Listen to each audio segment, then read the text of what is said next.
Hello there, and welcome to my Redstone tutorial for making a honey farm. This is my own design because I decided looking up someone else's is being a wimp. Anyway, not to say that you're a wimp for looking up my design. Thank you for the views. Alright. Anyway, so real quick, this is the honey farm built in survival mode, just to prove it's possible. It's not super hard.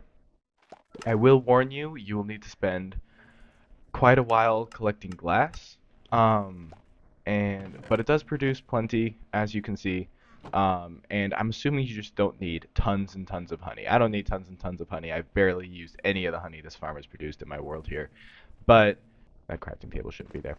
Produces plenty of honey, and most importantly for me is that this is fully automatic. Most of the honey farms that I've seen around on YouTube required you to restock the bottles and like craft the honey bottles into honey blocks, but this farm does it fully automatically and sends the empty bottles back into the system. So you won't have to lift a finger and it'll just keep producing honey. Okay? So now let's hop over into the creative redstone world so we can get building this thing. Okay, here we are. And one last thing I wanted to mention about the farm is that I also wanted to make sure that it could be nice looking aesthetically. If you noticed in my industrial district area there, I wanted to make sure everything still looks pretty nice. So I don't know. Guess that's another bonus about the farm. Okay, so by the way, I do recommend that you at least skim through the video to the end before you start building it, at least in survival mode, so that you know how much space you need for everything because I don't know. It just makes sure that you're not like cutting into anything that you didn't want to cut into. All right, so the first thing we're going to do is we're going to set up this line of grass, which is where the flowers are going to be, and a line of hoppers heading to the left there. The right is fine as well, but you just have to mirror image everything else. And then our beehives are going to go on top of this. Now, of course, if you ever gathered bees in Minecraft, you know that you're going to put these in probably last. But I'm just going to put them in for now so you know where they're going to. So next up, you're going to get the dispensers pointing downwards into the beehives. Um, just all in a row, one on top of every beehive. Just like that. And then later we're going to fill these up, but for now, that's fine. Um, Now we're going to add a system to detect how full the beehives are. So add a row of blocks behind those hoppers and put a comparator on top of each one. And what these will do is they'll give out a stronger redstone signal the more honey is in these beehives. And they'll actually give out a redstone signal of 5 when the beehives are completely full.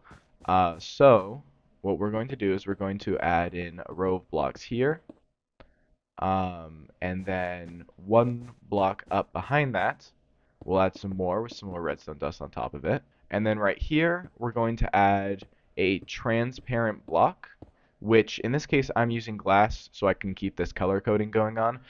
But if you're building this in survival mode, you're probably not using wool. So I'd recommend using slabs or stairs. Just the important thing is you want to make sure that there's still redstone dust on the side of these blocks. That is, it's not getting severed by the blocks up here. For example, if I put a beehive down, that's a solid block, so you can see it severed the redstone. So anyway, back to this. You'll also want to have redstone dust on top of your transparent blocks. And if these are slabs, it'll look like there's no redstone dust connecting these, but as long as this redstone dust is now aiming that way, it's connecting that way, that means it's connected. Now we're going to add another row of solid blocks over here, also with redstone dust on top of them. And then we'll add another row here and then we'll put repeaters on here. By the way, at this point, this is a honeycomb farm. If you want honeycomb instead of, then just make sure you fill up all of these dispensers with shears, and then just have a chest to collect the items at the end. And then you'll get all the honeycomb you could ever need. But we're going to keep going into making this a honey farm, so we still need to add something that is crafting the items into honey blocks, and then sending the glass bottles back into these dispensers. We're going to be adding some hoppers pointing into the dispensers, And then on top of those hoppers, we're going to add another line that's all pointing towards the end there. And now we're going to build the system that does the crafting. So the first off, we're going to put the crafter one block away from the beehive area, just like that, and just have the hoppers going right into it. We're also going to disable these slots so that we'll leave the 4 spots in a square that'll make a honey block when we put honey bottles there. Okay, so the next thing we need to do is we need to build a system that's going to craft our honey into honey blocks. So we're actually going to temporarily remove that and put a crafter in here, and then we'll put this comparator back. So what this allows us to do is control how much this is getting subtracted by. So let's go through that one more time. I did that kind of quickly. Crafter there beneath that comparator, so you have to break that for a second. Another comparator there pointing this way, and another comparator here pointing out of this crafter, which you click on once to make sure that's on, so it's in subtraction mode. Okay, so the next thing you're going to do is you're going to open up this crafter's menu, the one that's beneath the comparator. So you're going to click on any 6 of these tiles, making them white like this. Any pattern is fine, just make sure that you have exactly 6 of them. So now, what this will do is it'll make so that this comparator can only give the correct output when this crafter is completely full of honey bottles. So then we'll put a block here, and a block here. And then we'll run Redstone Dust across it. Now, if we want to make sure that this is all working correctly, let's grab some honey bottles. I went past it, didn't. Oh no, it's in foodstuffs. Yeah, so let's grab some honey bottles just to make sure this is all working correctly. If we put 1 in, that doesn't craft. 2 in, doesn't craft. 3, doesn't craft. 4, and it crafts a honey block and spews out the bottles, as you can see. Glad to see that's all working correctly there. So now this is where you're going to put the chest that you're going to collect the items from. And just a chest right there will do. The crafter will just put the items right into it, as you can see there. But this is not exactly what we want quite yet, because right now when it crafts it, it sticks the bottles in there as well, and we want them to go back into the system. So it's time for the next step. So the next thing we're going to do is we're going to be making a simple item sorter, or an item filter. So, get my next color of wool. The way we do that, by the way, this is a system that you should probably just know how to build. It's so helpful in so many farms. Memorize this setup. Okay, so what we're going to do is we're going to have a hopper pointing into this comparator. And then we're actually going to have to tear out a little bit of the ground right here. Sorry, that's my bad. Should have built this a little bit higher up. You won't need to clear out this much space, but this will just help with the visual so you can see what I'm doing. So you're going to have, essentially, I like to think of this as a little T shape. And you need some blocks kitty corner to those. So then you're going to have redstone dust there, there, and there. And then you're going to have repeater there and a torch there. And finally, a hopper coming out of there. So now what this does is, oh, actually, wait, no, it's not done quite yet. Okay, so what we need to do is open up this hopper that's pointing into the comparator. We'll be putting a glass bottle in the first slot, and then you're going to get 44 cheap items. In this case, I'm using sticks. If you're worried about accidentally putting items into this chest besides honey blocks and bottles, then to be super safe, you can rename your sticks to just, like extra item filter thing or whatever you want. Just to make sure that nothing's going, if you accidentally put sticks in this chest, it's not going to mess anything up. So then back in this hopper, you've got 1 glass bottle there, and then with 44 items, you fill up the rest. And what this will do is it'll make sure that if there's ever glass bottles in here, this hopper will pull out those glass bottles, and then it'll be exactly full enough that this comparator will activate this repeater, which deactivates this redstone torch, which allows this hopper to pull out that one item. Okay, so the next thing we need to do is we need to get the glass bottles back up into there, which we're going to do kind of back there. Okay, so we're going to take our dispenser and we're going to put it down right there. And then we're going to make a stream of hoppers, taking the items from our item filter into that dropper.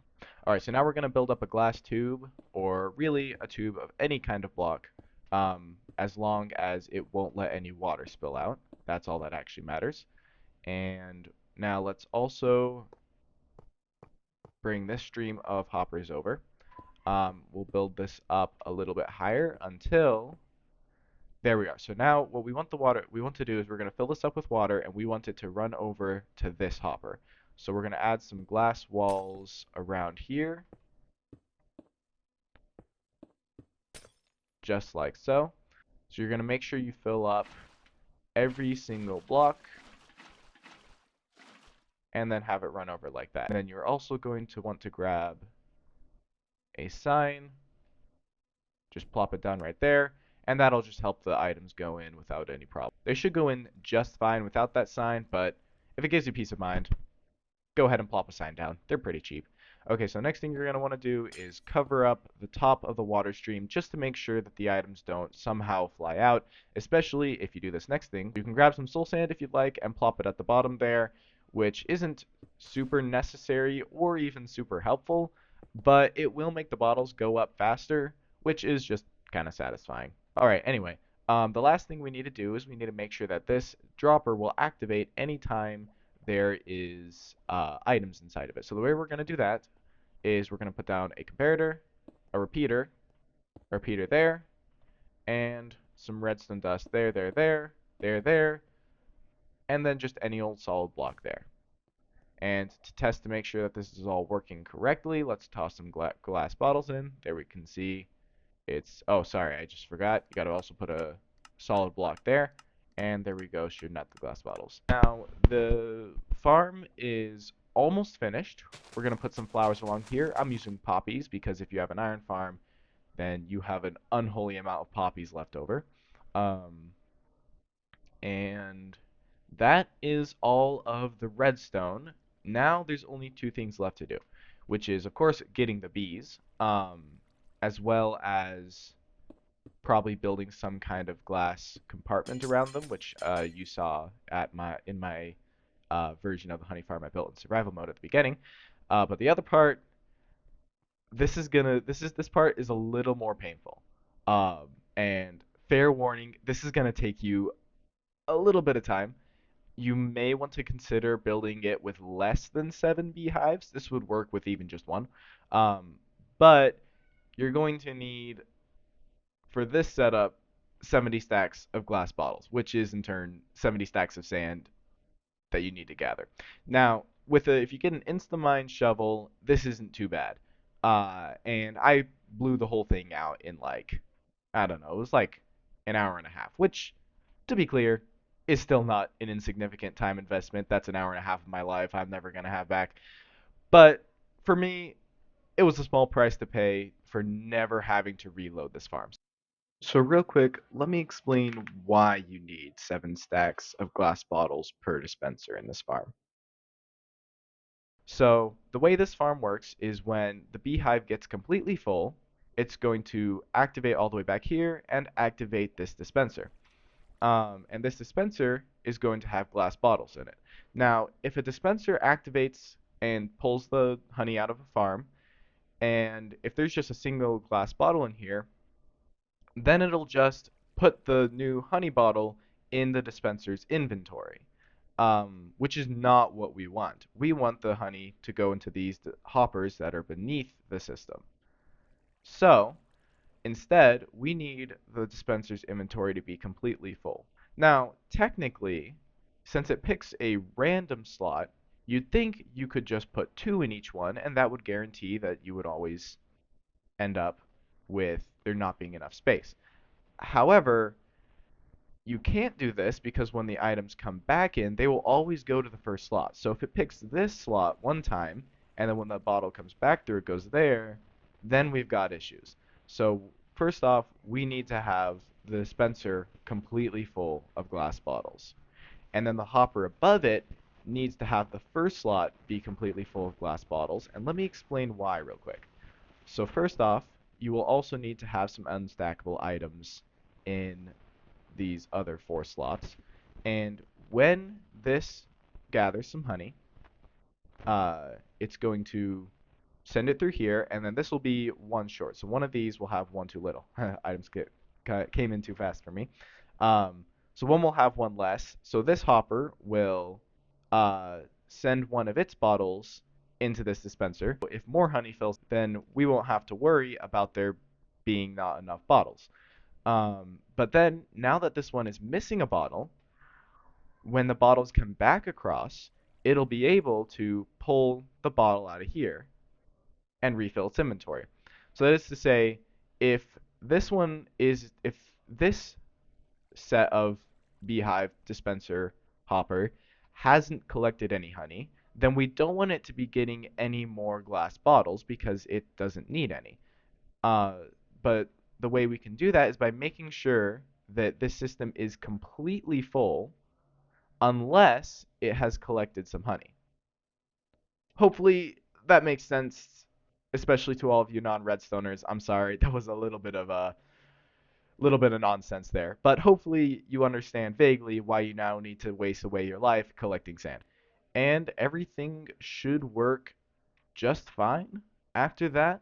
I suppose the last thing you may want to do is just make trap the bees inside of here. I might have already mentioned that actually earlier.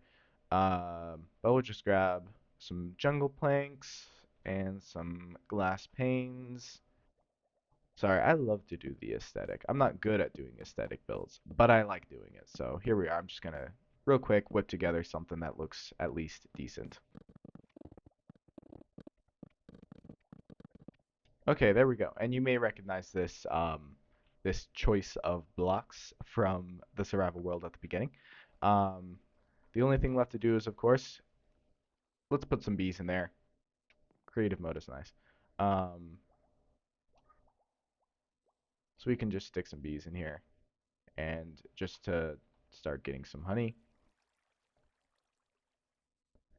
But that's the farm completely finished. Thank you so much for watching. I really hope that you make tons of honey, and I also hope that you use that honey.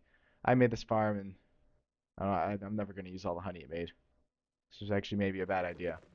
But anyway, I had a good time designing this farm. I hope you had a good time building this farm, and I will catch you in the next one. See ya!